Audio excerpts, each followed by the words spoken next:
Hello friends, welcome to KHR rocking updates.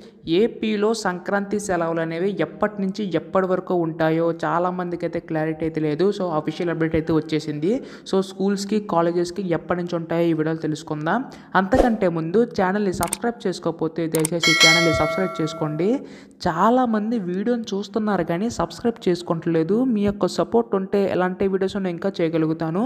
So please to subscribe. ఇంకా ఆలస్యం చేయకుండా వీడియోలోకి అయితే వెళ్ళిపోదాం. సో మనకు అఫీషియల్ అప్డేట్ అయితే వచ్చేసింది. సో ఇక్కడైతే చూస్తున్నారు కదా, ఏపీలో ఈ నెల 9 నుంచి స్కూళ్ళకు సంక్రాంతి సెలవులు అని చెప్పేసి ఉంది. సో డీటెయిల్స్లోకి వెళ్తే అకాడమిక్ క్యాలెండర్ ప్రకారం ప్రభుత్వ ప్రైవేట్ స్కూళ్లకు ఈ నెల 9 నుంచి 18 వరకు సంక్రాంతి సెలవులు ఇవ్వాలని జిల్లా విద్యాశాఖ అధికారులు అయితే అన్ని యాజమాన్య ఆదేశాలు ఇస్తున్నారు.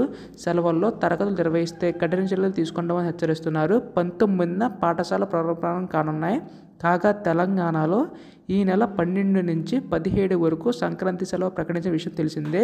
సో మనకి తెలంగాణలో చూసుకుంటే 12 నుంచి 17 వరకు ఇచ్చారు. కాకపోతే ఏపీలో 9 నుంచి 18 వరకు, అంటే మొత్తంగా 10 రోజుల సెలవులు ఇచ్చారు స్కూళ్ళకైతే.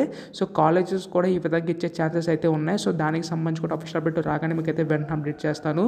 సో ఇటువంటి అప్డేట్స్ అన్నీ కూడా మిస్ కాకుండా వెంటనే తెలుసుకోవాలనుకుంటే ఛానల్ని సబ్స్క్రైబ్ చేసుకోండి. అలాగే 10th క్లాస్ సంబంధించి, ఇంటర్ సంబంధించి ప్రిపరేషన్ వీడియోస్ కావాలంటే కామెంట్ చేయండి. డెఫినెట్గా వీడియో అయితే చేస్తాను. So thanks for watching guys. Bye now.